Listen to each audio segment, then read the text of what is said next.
Hey guys, this is Alan, and with me is Nate. We are the Woods Disc, and you are watching the Stony Creek Green drone footage flyover.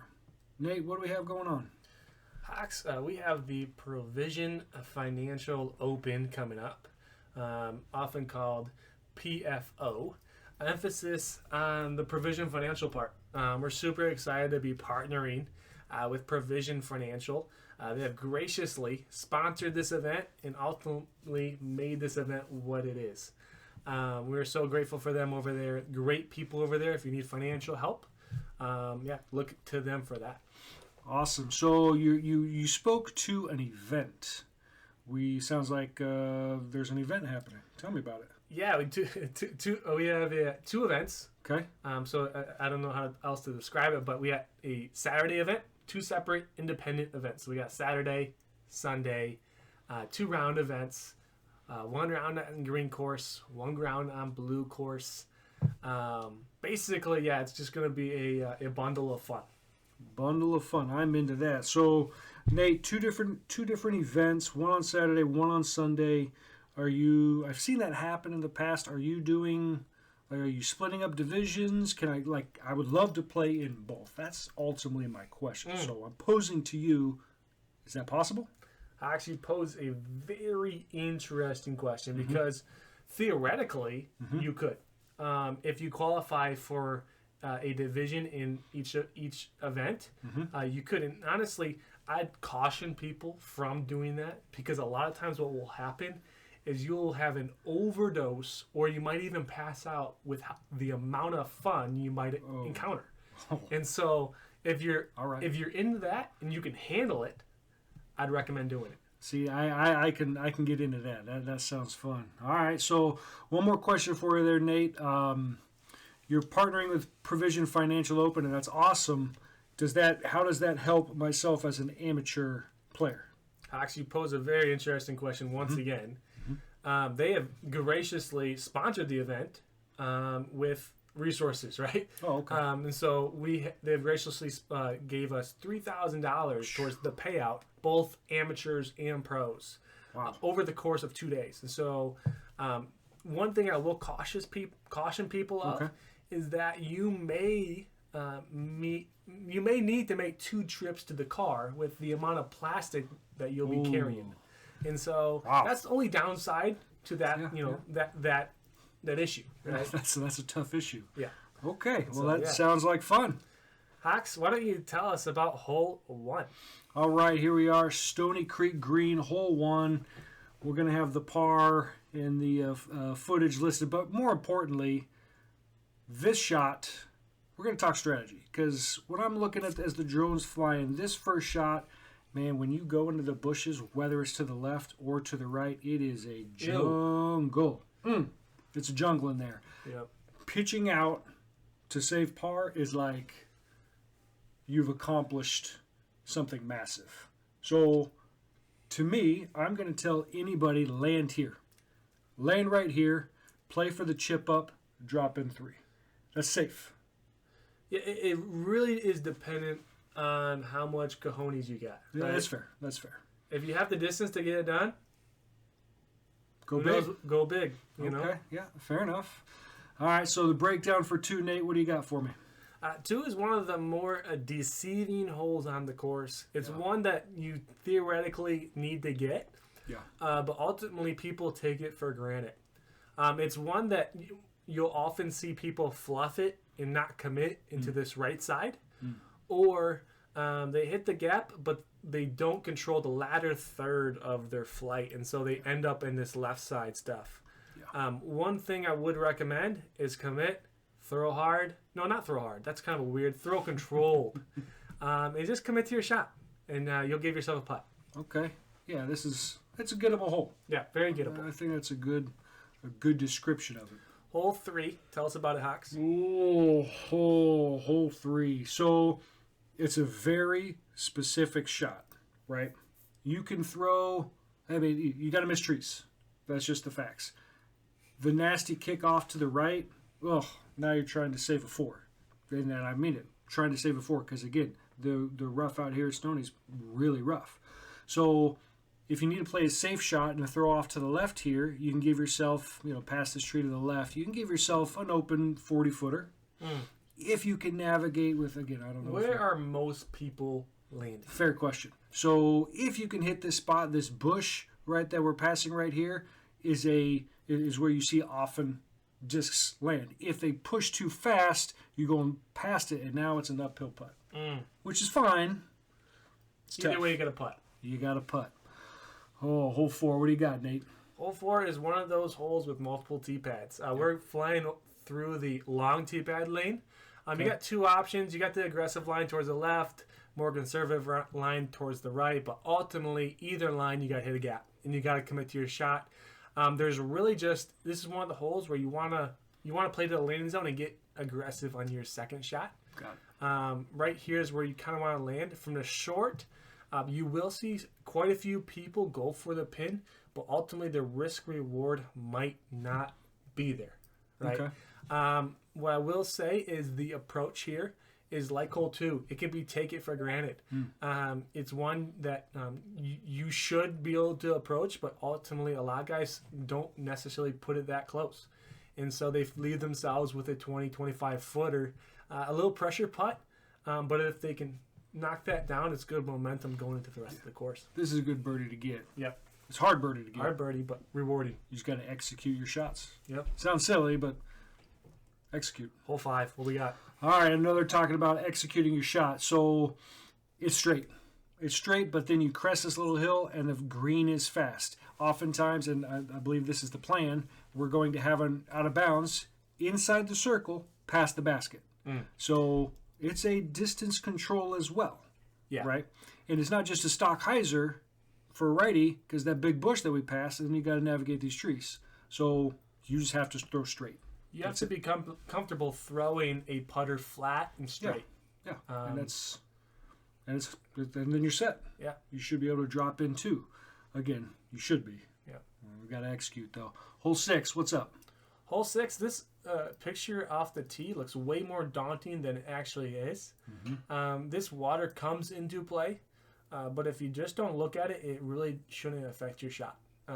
You're really just committing to landing. You see the pin right over there. You're trying to land to the left of it. You're not trying to do too much. You don't need to be right next to the pin on this one. Just simply give yourself a putt, and this should be a guaranteed 2. It's one that the higher divisions, it's a must get for higher divisions. Yeah. And it's one that you can really put some pressure on your opponents for those lower divisions on this one. Yeah, you hit early and fall in the water, you're in trouble. Yep. All right. Good enough. Yep. Hawks, tell us about hole 7. Ooh, hole 7.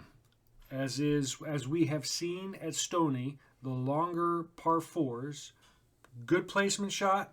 It's really about that second shot. You got to execute that shot. Obviously, you got to putt, but your first shot, most of the big arms are looking to land by this amateur tee pad right in this space. Obviously, the closer, further down that you get into this gully right here, the better, because it opens up the shot.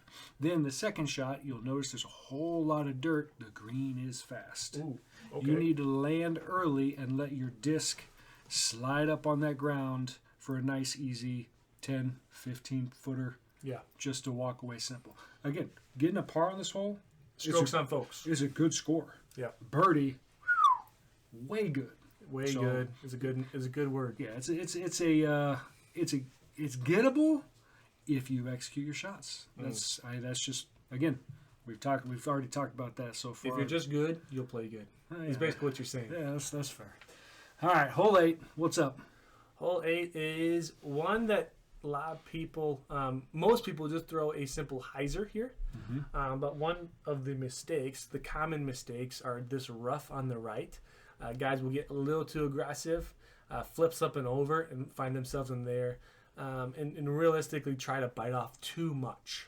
Really, most people can't get to this pin. Mere mortals can't get to this pin. There are rumors of people being able to get there, rumors. Most people just need to break this down in the chunks. That's basically what I'm saying. Hole 9.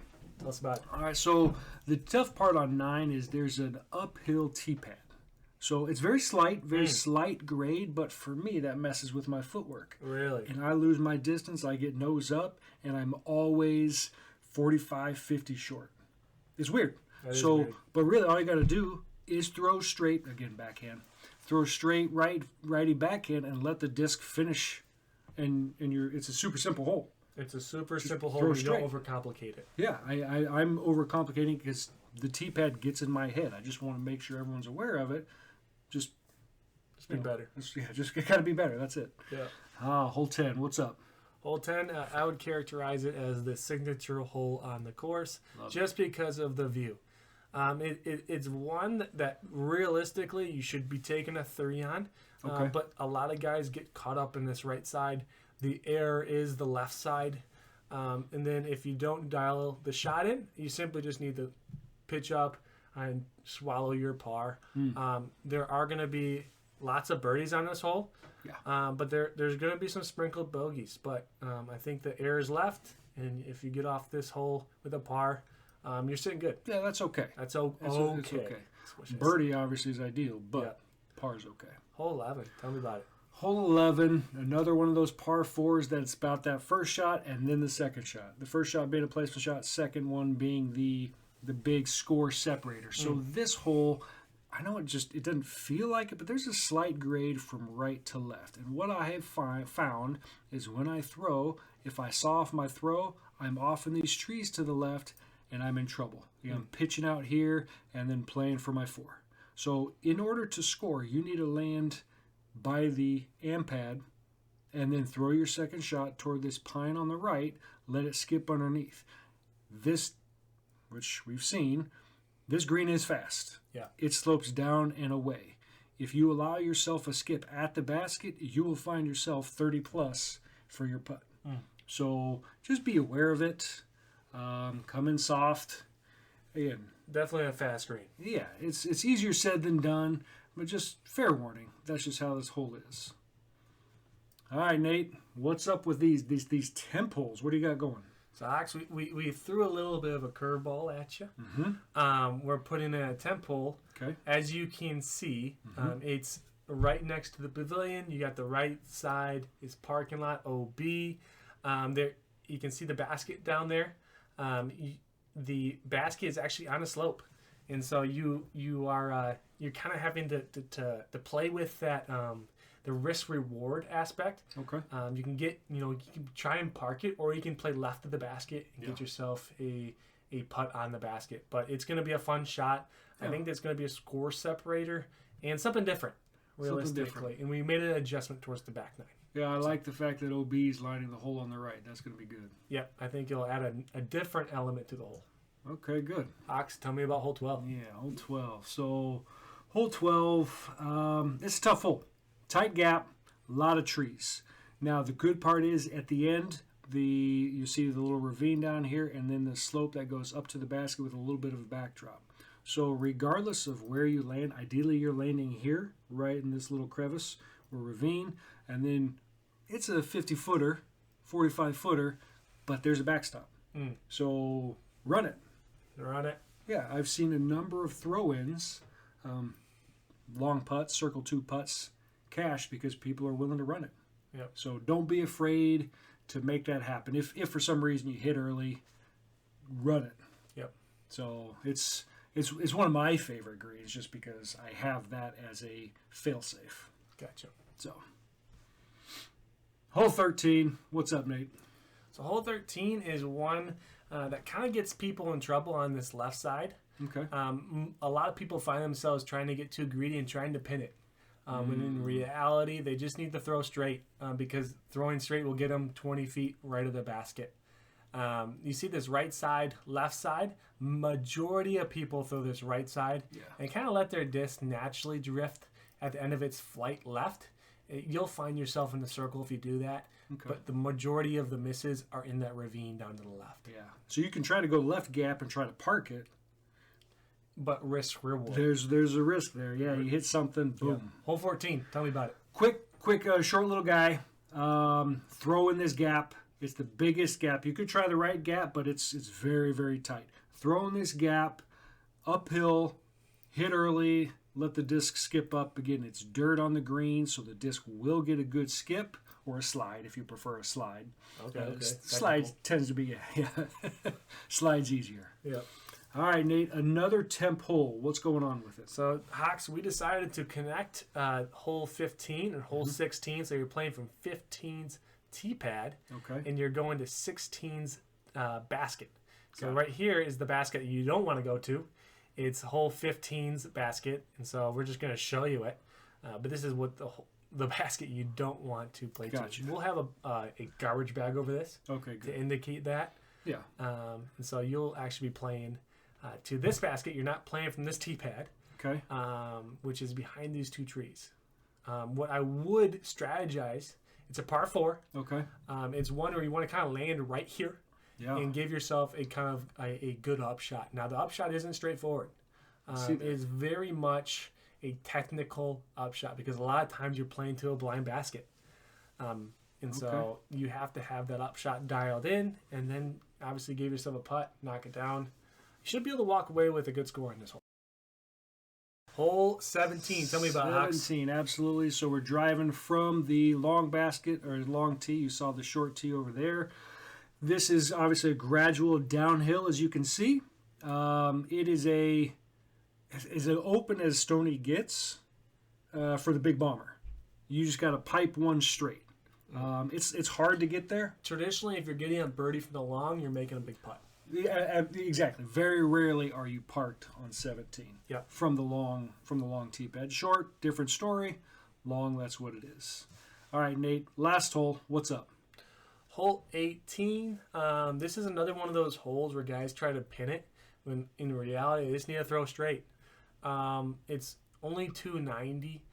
It does sound intimidating, but if you simply just hit this gap, allow yourself to just drift left, and you'll give yourself an inside circle putt, and then knock it down.